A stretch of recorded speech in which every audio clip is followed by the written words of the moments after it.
So what I really want you guys to do for this presentation, we're gonna change gears a little bit. It's gonna be a little bit different. Not gonna talk about really much claims at all, but something a little bit different. So what I really want you guys to do is make sure that you have a pen and paper.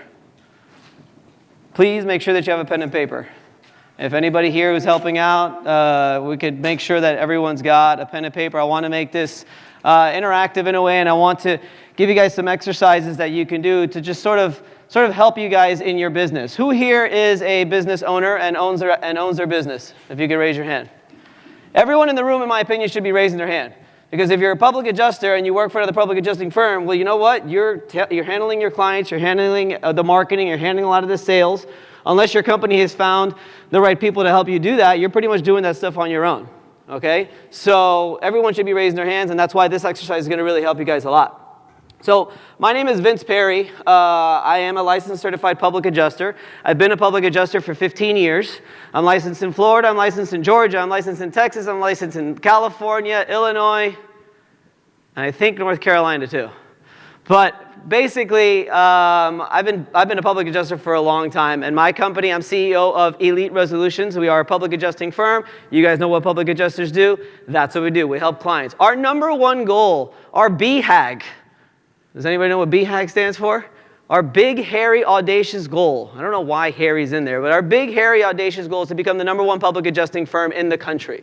But what does that look like? Most people think that looks like revenue. For me, it's having 100% customer and employee satisfaction.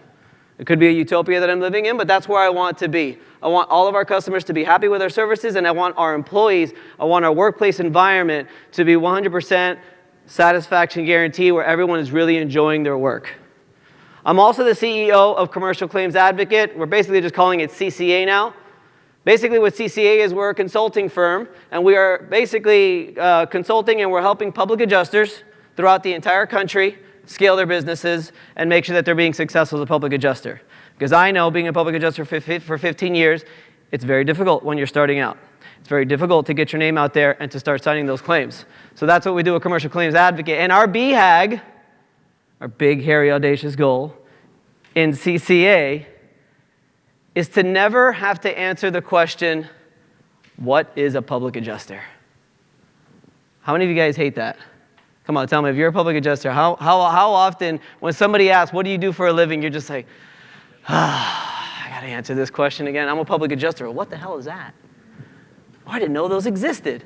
So our BHAG, our number one goal is to spread so much awareness through social media channels and different things, and to help enough public adjusters that it just becomes the norm, that everybody knows that you could hire an insurance adjuster on your behalf to help you represent your claim. I don't know if we'll get there, but one day. And then for those of you who don't know who I am, I'm the host of the Commercial Claims Show on YouTube. That's pretty much been the catalyst of why I'm here today on this stage, is because I was able to launch a fairly successful YouTube channel, giving away free content every single Wednesday for the last 3 years to public adjusters and to policyholders as well, to make sure they understand what I call sometimes the insurance claim game. I know Cal hates that one, but that's what I call it sometimes. So one thing that's going to surprise you that I want to really grab your attention with is, what if I told you I didn't like being a public adjuster? What if I told you that all the crap that we have to do as public adjusters sometimes makes me feel like, man, I freaking hate this job. There's so many things that we have to do. Just to name a few, you got to climb up roofs all the time. You got to go out there, do field inspections. You got to negotiate with the insurance company. You got to fight with the insurance company. You got to argue with the insurance company. You got to argue with your clients. You got to follow up on a weekly basis. You got to gather up all the documentation. You got to make sure you have all the experts online. That's not even, I haven't even gotten to the sales and marketing of, you got to door knock.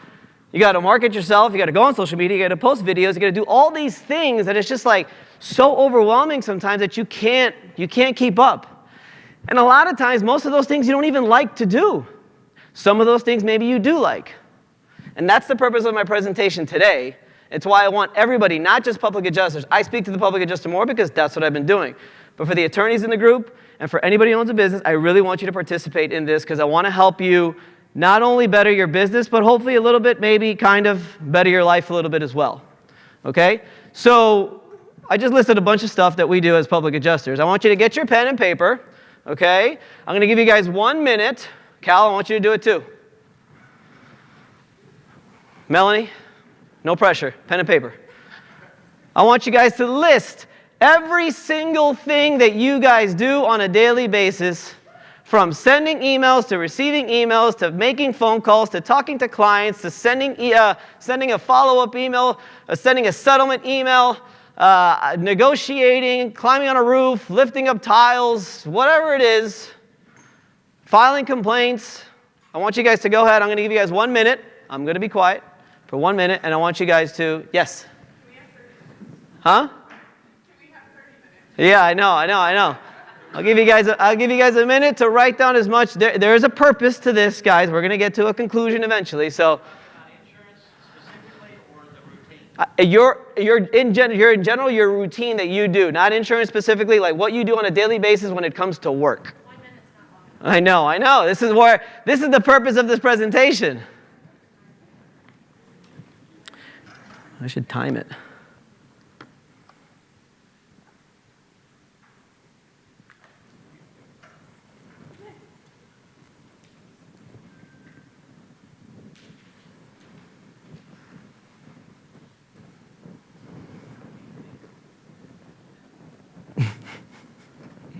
Do, do, do, do, do, do.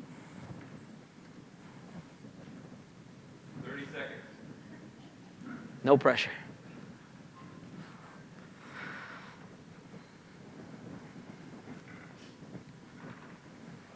Randolph, where's your pen and paper? Come on, man. No, really, I want you to do this. This is going to be good. Matt, you typing it over there? Good. All right, so we'll leave it at that. It's insane, right? Like you're right, we could be here for 30 minutes. We could be writing this list.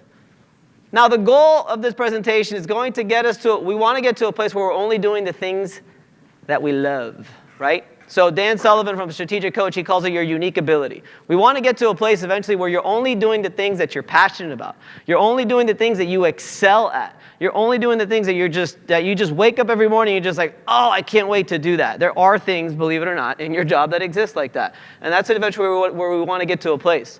So to give you guys a little bit before and after about myself, I'm originally from Miami, Florida. Played pretty much just sports my whole life. An avid tennis player. Luckily enough, I was able to get a partial tennis scholarship to Slippery Rock University. Does anybody know where that is? In Pennsylvania. Small school, one traffic light. I lasted literally 1 year because I was from Miami. If I would have gotten a nickel for every time somebody asked me, what the hell are you doing here? But I was up there playing tennis. I ended up leaving there. I went to Florida International University. And I'm a sports management major.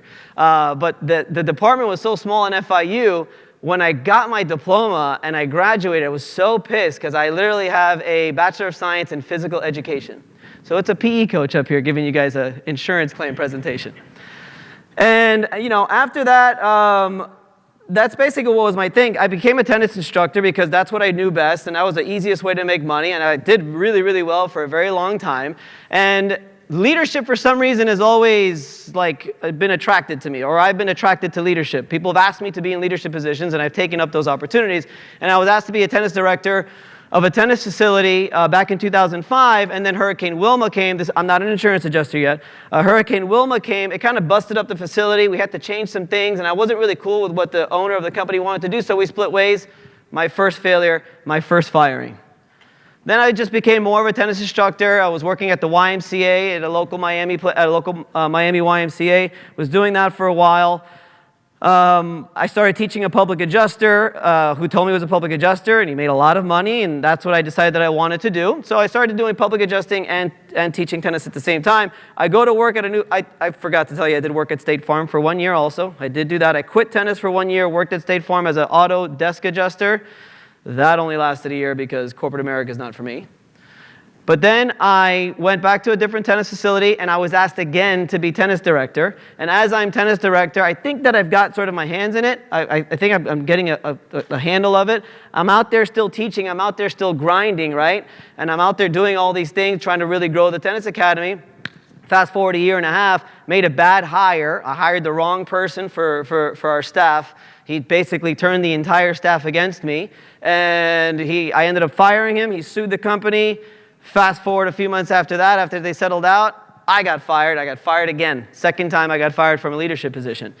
And then I own my own tennis academy. So now I'm not just in a management position, I actually own my own business. I own my own tennis academy. While owning the tennis academy, we had 4 tennis courts, and I had 1 coach working for me, and I would be out there grinding every day. I'd be out there teaching, right? Because nobody can do it as good as us. Nobody can teach. Nobody's going to teach a tennis class as good as me. Nobody's going to get to relate and understand the kids and the customers and the parents.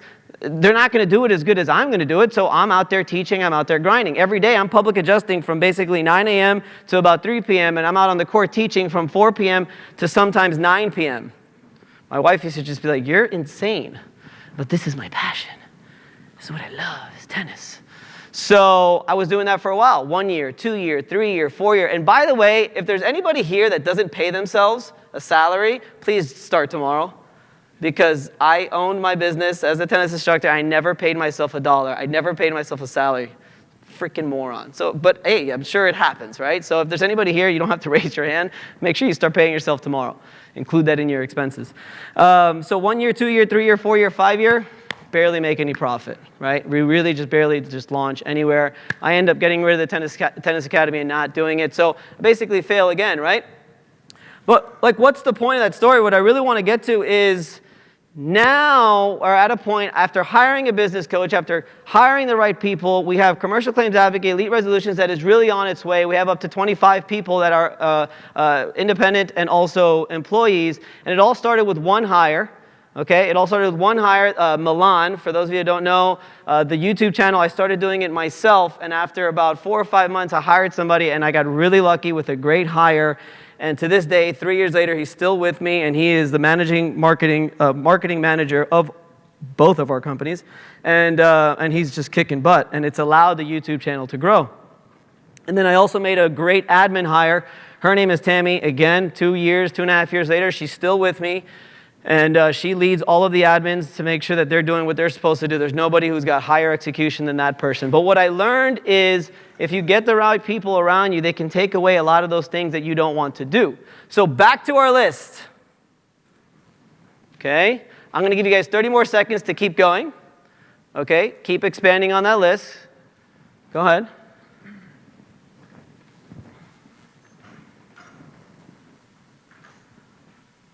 I'm getting a call from USAA. How about that?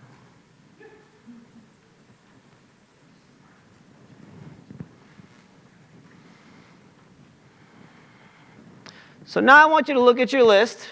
Sean, you got your list in front of you? I'm catching up. I want you to look at your list, what you've got now, and you guys are going to have homework, so you'll be able to expand on that list. But I want you to look at your list, and there's the old 80-20. I feel like there's a million different 80-20 rules, right? Well, we're going to take an 80-20 rule, and I want you guys to only circle 20% of the things on that list that you actually enjoy doing. Or 20% of the things that you think you, as the business owner or whatever position you're in, should be focusing on right now. Okay? So if you got 10 things, only circle 2. If you got 20 things, 4. Try to really pick. We really want to get to the unique ability, which is the stuff that you're passionate about, the things that you really enjoy doing the most. That if you were to do these 2 or 3 or 4 things, you would wake up every morning feeling really motivated and ready to rock and roll.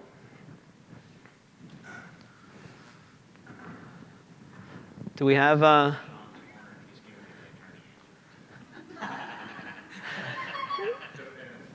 do we have any volunteers that would like to share their list?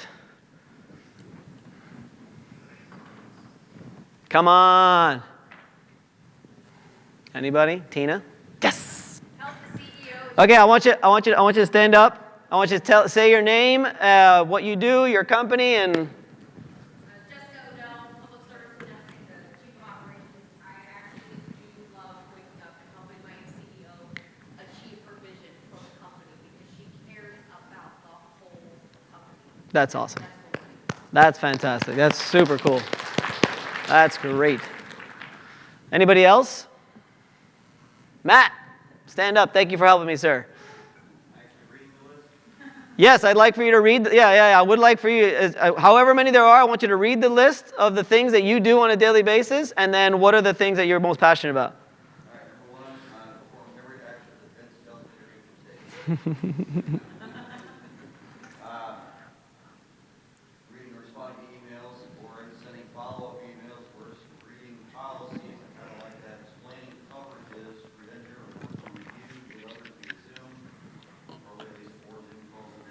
Wow. Answer questions on all social media. Post on social media and share. Create and develop education courses will improve testing. Research and crazy policy or interpret-related ideas to see if they're really approved. Create a comment on proposed bills. Build out performing amateur science testing to validate or really invalidate existing training provided by government engineering firms. Get angry about some bullshit.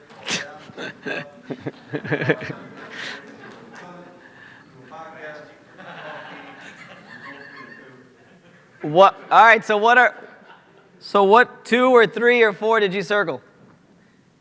Create and develop educational courses, research crazy policy or interpret-related ideas, build out performing for scientific testing, and get angry. Guys, give a round of applause to Matt Mulholland. Thank you, Matt, for participating. I appreciate that. So what do you do? How can you actually get to this place where you're only doing those things? Tina, I think you know you have to hire the right people, right? That's number one. The number one thing you have to do, the greatest thing that I've learned, well, amongst a lot of other things, is a saying, again, Dan Sullivan, strategic coach. It's called who, not how. I tell this to my whole team all the time, and every time I speak to somebody, I always bring it up somehow. You need to change your mindset that when an idea comes or an issue comes about or a solution needs to be solved, instead of always thinking, how do I need to solve it? You need to think, who can do it? Who can do it for me? Who do I need to hire? What consulting firm do I need to hire? How can I, ChatGPT maybe be able to help? I don't know, whatever it is. But you have to try to change your mindset to a who mentality and not so much of a how. So you can get it off your plate so you could focus on the things that you're truly passionate about. Because let's face it, 2 things are going to happen when you're focusing on what you're passionate about. Number 1, you're going to wake up more excited every morning. You're going to enjoy your life. Your loved one is probably going to enjoy having you around a little bit more. And honestly, when you're focusing on the things that need to be focused on as a business owner, your company will scale. That's how you go to the next level in your company. Another word of advice that's helped me a lot also is breaking up my week. Okay, so you guys are going to like this one. All right, so I break up my week into 3 kinds of days. All right, so let's think of an athlete. All right, for those of you guys that don't like the Miami Heat, I don't care. I'm a Miami Heat fan, and Miami Heat or any athlete has game days, right? When they play the actual game. There's practice days where they prepare for those days, and then there's off days. If you could break up your time into those 3 days, you will be much more productive. So my point is okay, hey, Vince, I'm not ready to just get rid of this 80% to give it to somebody else because I don't have the right person yet. Okay, fine. But on that 20%, try to at least have 1 or 2 days of your week where all you focus on is the 20%. And you don't focus on anything else, only those things. Those are called your focus days. Those are called your gain days. The 80% stuff that you're eventually trying to get rid of, which to me it's like the meetings, it's the inspections, it's some of the negotiations, it's just a lot of that stuff, that's going to be on your practice days, right? All our meetings, I have every single one of my meetings is on a Monday. No meetings for the rest of the week. They're all on Monday, okay? And then the last thing that I really enjoy, like we all should, is the off days, is the free days, okay? I've been able to now implement every other Friday I'm off because my wife works 7 on, 7 off. So on the weeks that she's off, not only are my days, actually I cut them short, they're much shorter, but every Friday and Thursday on the week that she's off, I'm off. Everybody in the company knows Vince is off, don't bother him.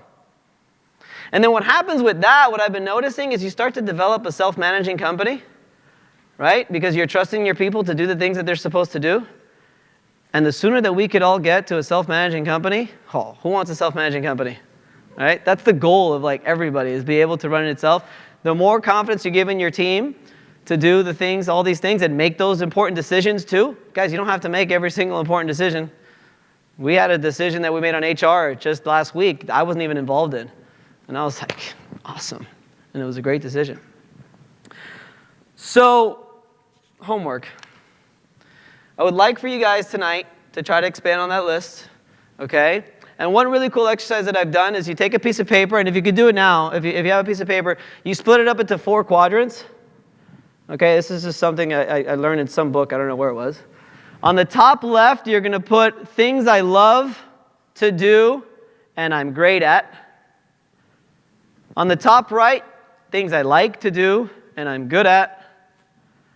On the bottom left, things I like to do No, things that I don't like to do and I'm good at. And then on the bottom right is things I don't like to do and I'm not good at. I think it's pretty obvious. We want to get to one quadrant. We eventually want to get to a place where we're only focusing on those things. So you can take your list, expand on it, and then you separate it into all 4 quadrants. And you want to get to a place where you're only doing the things that you love to do and that you're great at. The other piece of homework that I had was to, the few things that you guys have, the 2, 3, 4, 5 things that you have, I want you to take each of those, all right? And I want you to put, what's the benefit? What's the benefit of only focusing on this thing for your business and for your life? All right? What is the benefit going to be? What's the course of action that you need to take today to make sure that you're only focusing on that? And put a deadline on it. I like to put quarterly deadlines, but sometimes these things, if it's an immediate action that you need to take, then it could be like a week deadline. But you definitely want to get to a place where you're only focusing on the things that you love to do. Because let's face it, what's the most important? I mean, I was watching, you guys know that The Subtle Art of Not Giving a Fuck by Mark Manson?